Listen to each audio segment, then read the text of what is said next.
Hello and welcome to the IND podcast. I'm your host, Dennis Dunicic.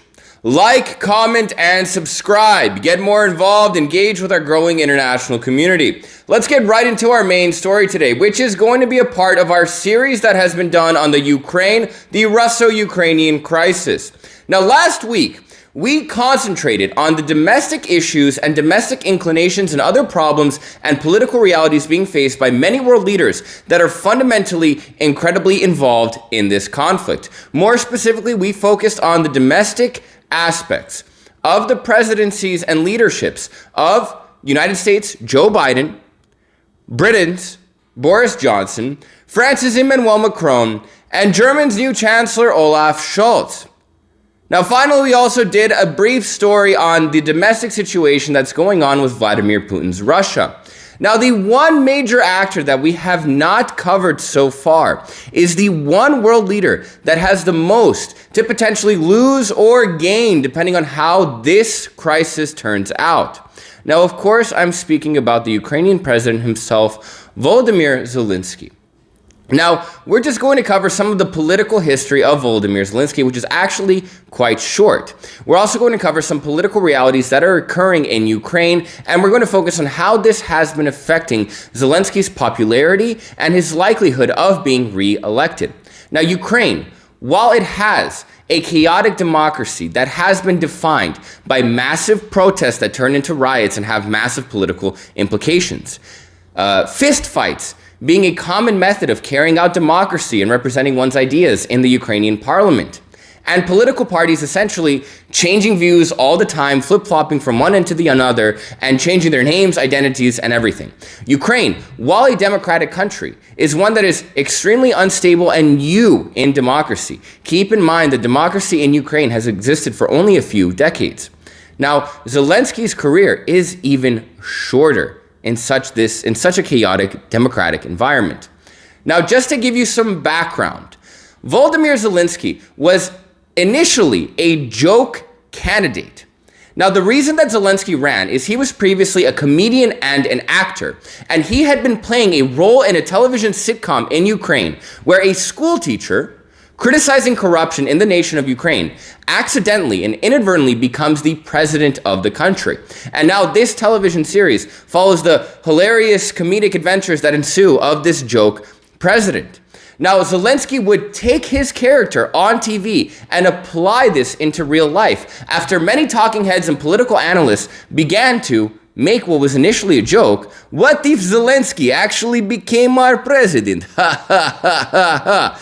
And that actually turned into serious commentary. Now, Zelenskyy ran for president in 2019. The beginning of his campaign was initially a joke, but Zelenskyy began to make fundamentally really good and really ambitious promises that the Ukrainian people have not heard before. Now, Zelenskyy was initially campaigning on being very pro-European Union and very pro-NATO, westernizing Ukraine. But this did not differentiate him from his opponent, incumbent President Petro Poroshenko, who was very pro-West himself. What differentiated Zelenskyy was pushing and guaranteeing and promising the people of Ukraine that he would manage to broker a peace deal with the pro-Russian separatists in the eastern Donbass region, who have been fighting a war against the Ukrainian government since 2014. Now, in addition to this, Volodymyr Zelenskyy, like many other Ukrainian politicians, took a hard stance against corruption. But Zelenskyy fundamentally did something very different that very few politicians have done with great success in Ukraine. He gave that corruption a name, specifically targeting essentially all of the oligarchs in the country of Ukraine. Now, just to give you a general idea, an oligarch is an individual that lives in a country where economic power essentially leads to a monopoly and complete control of the political system that are in the hands of a very few individuals that control very selective industries that have a lot of power, influence, and financial benefit to themselves. Now, fighting corruption was extremely common in Ukraine, at least claiming to be against corruption, but still being corrupt yourself. Actually giving corruption a name, a face, stating who's wrong and what they're going to do about it was rare. And Zelenskyy did this because it was basically what his character on the television show was doing. And maybe Zelenskyy actually didn't want to become president. Maybe this was just his attempt at method acting, and maybe it's still going. And if that's the case, move over, Daniel Day-Lewis. There's another method actor in town. No, the reality is Zelenskyy actually did want to become president, but he made a lot of major promises that he has not managed to fundamentally fulfill in his only 2.5 years of his presidency. Now, keep in mind, this is a very short amount of time, so we can give him the benefit of the doubt. But a lot of things which have not turned out the way that Zelenskyy wanted have negatively affected him in the polls. Now, keep in mind that Zelenskyy was running against a very popular, very powerful, very elitist incumbent, Petro Poroshenko, who himself was an oligarch. He has been called the chocolate king of Ukraine because he is the owner of a very, very large, very wealthy confectionery company.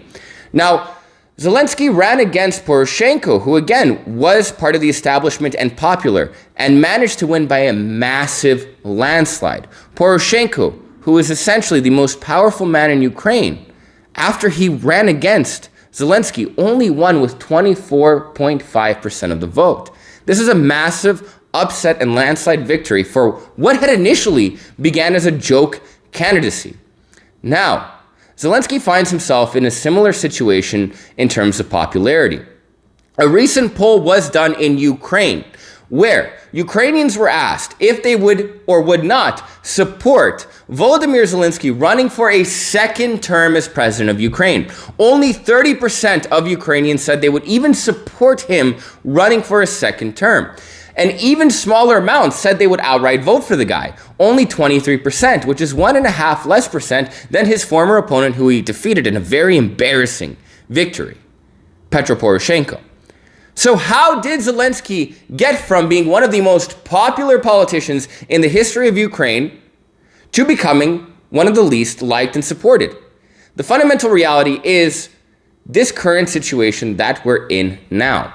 Zelensky's popularity decreased massively.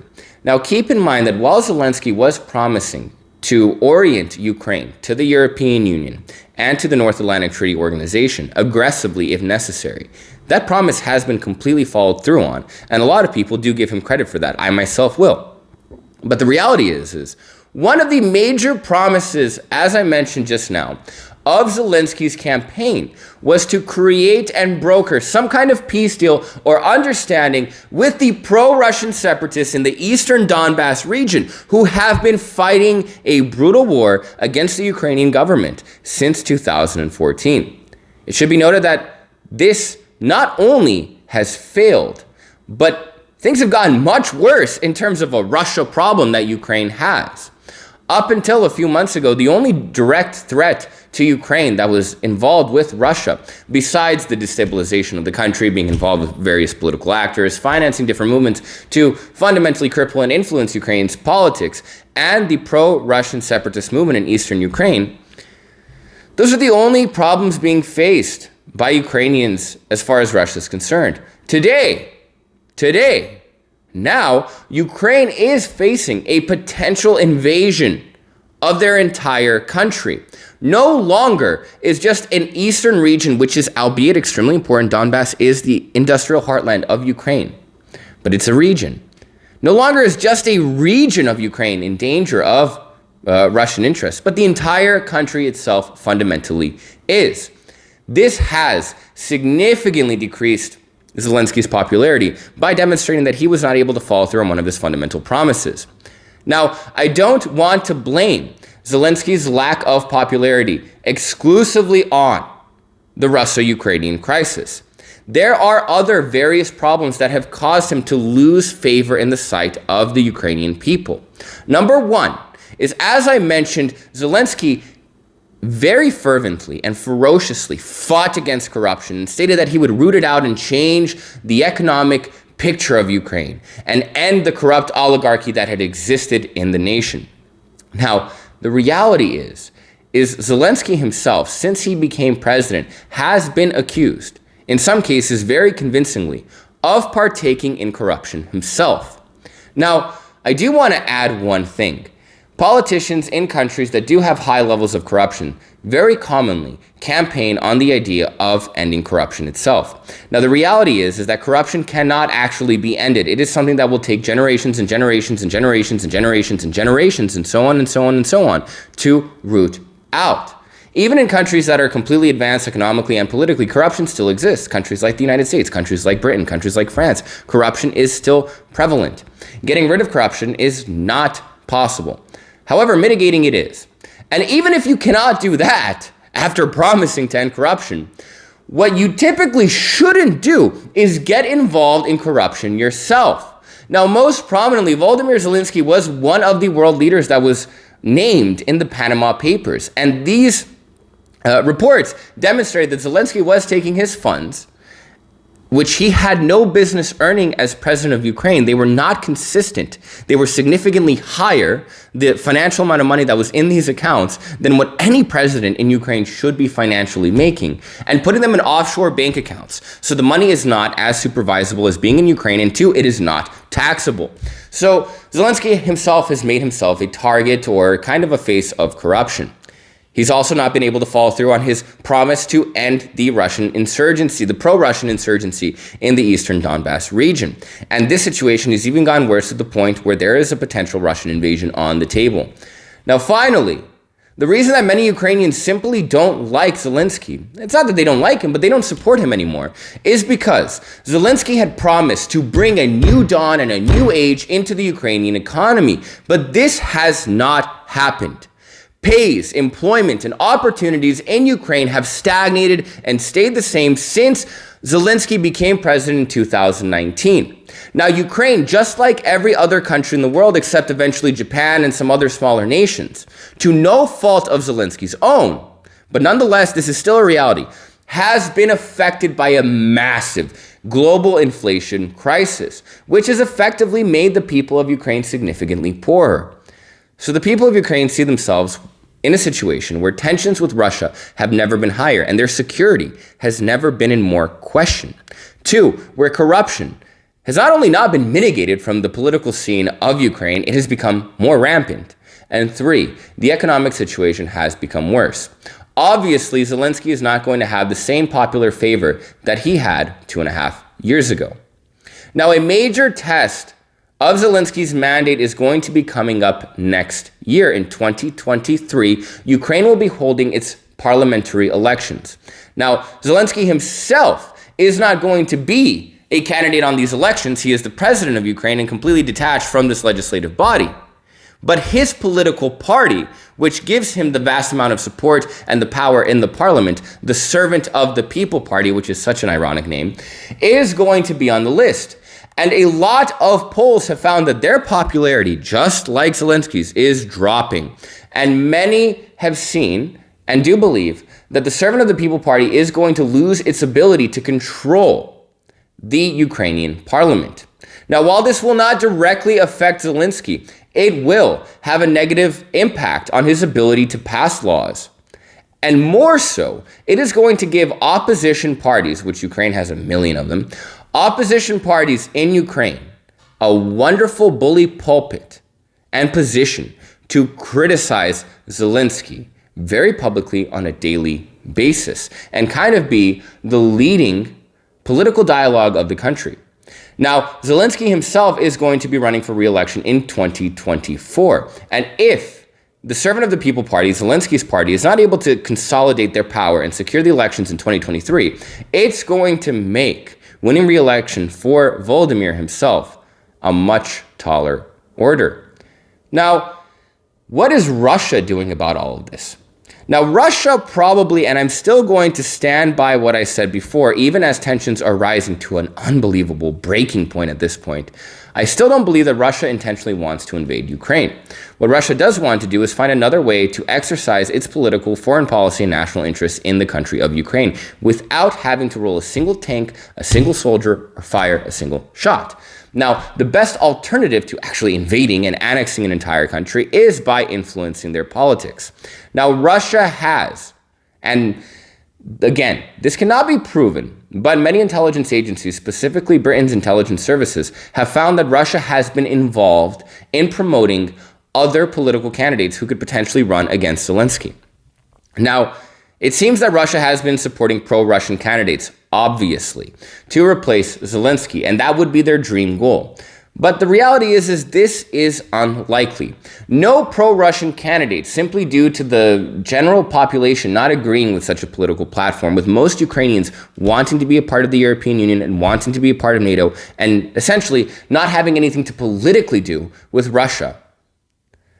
Such a pro-Russian platform would never win in the country, at least legally, if the elections were done fairly and they were counted properly. A legitimate election would not result in a pro-Russian victory in Ukraine. Not today.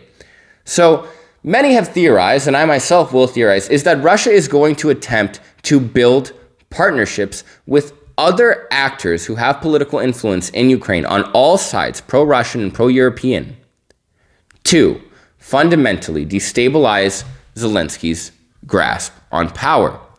Now, the reality is, and this is hurting Zelenskyy, and Russia is taking advantage of this. As I mentioned before, when Zelenskyy was running for presidency, and during his presidency, he has used a lot of rhetoric that has specifically attacked individual oligarchs on every side of the political spectrum in Ukraine. And Russia has essentially been in contact with these oligarchs, attempting to get a political foothold in the country. But the reality is that these oligarchs are extremely divided. Despite the name oligarchy, meaning that it's a political system dictated by a specific group of select people that work in harmony with one another to garner and gain their own interests, Ukraine's oligarchy is extremely divided, with oligarchs working for their own specific interest.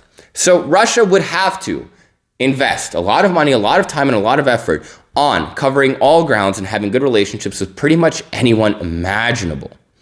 Now, in addition to this, the reality is that for many Ukrainian oligarchs and powerful and wealthy people, working with or colluding with Russia simply isn't worth it. The economic payout is not going to be fundamentally that much different than the wealth that they already enjoy, but the risk is extremely high. It has been very common for Ukrainian politicians to end up in prison for a very, very, very, very, very long time for charges of treason. It should be noted that the incumbent president and Volodymyr Zelenskyy's predecessor, who Zelenskyy defeated in 2019, himself, who is a pro-European and pro-Western candidate, is currently facing treason charges for allegedly facilitating coal sales, which would eventually finance the pro-Russian separatists in the eastern Donbass region. Now, basically, Zelenskyy is in a situation where politically he has never had less support. And Russia knows this, and they are taking advantage of this. So how is the situation going to develop? Undeniably, right now, as it stands, the current tensions and the military buildup of 130,000 soldiers on the Russo-Ukrainian border and the additional war games and other tensions that we've been covering in our series over the last 2 weeks have led to Zelenskyy himself having a major drop in popularity. But maybe, in the long term, this is actually going to play in Zelenskyy's favor.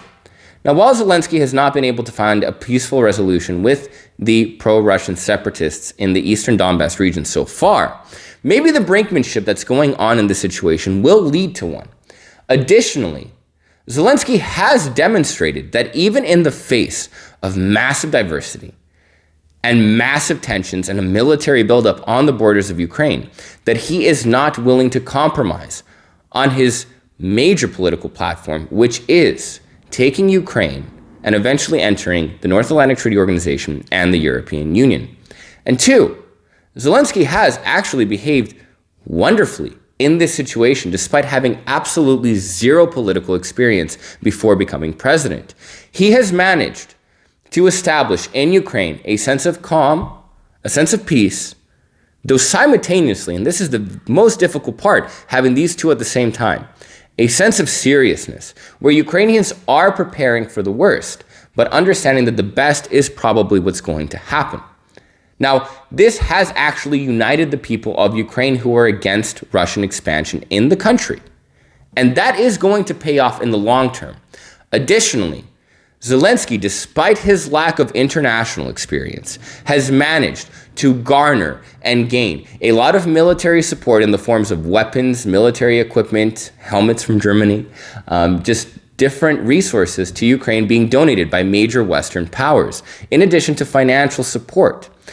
Zelenskyy has managed to, on the international scene, demonstrate a very friendly, cooperative person who is able to get things for his people. That is, in the long term, going to pay off. And maybe by 2023, when these international partnerships and when this building of unity is more visible, it's actually going to lead to a victory of the servant of the people party in the Ukrainian parliament, and is going to lead, if he can maintain the momentum for that long, to Zelenskyy winning re-election in 2024.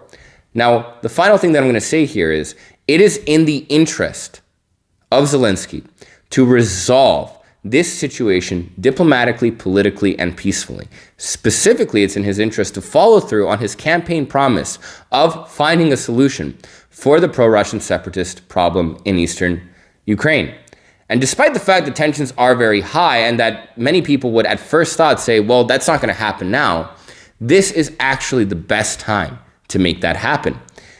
Zelenskyy is or was a completely unexperienced politician who started off as a comedian, playing a joke president on TV, and became a joke president in real life. But he has changed this presidency, and he has an ability to become fundamentally one of the most popular, beloved, and popular presidents in Ukrainian history. Also objectively one of the most successful. But that is going to be dependent on how this crisis is going to be resolved, if it can be done so peacefully, while also having a favorable result, or at the very least, a bearable and acceptable and adequate one in the hearts and minds of the Ukrainian people. Let me know what you think in the comments. Tell me what you think about Zelenskyy himself. Tell me what you think about Russian influence in Ukraine's political situation. Finally, just comment, do you think Russia is going to invade Ukraine? Thanks for tuning in. I'll see you guys tomorrow.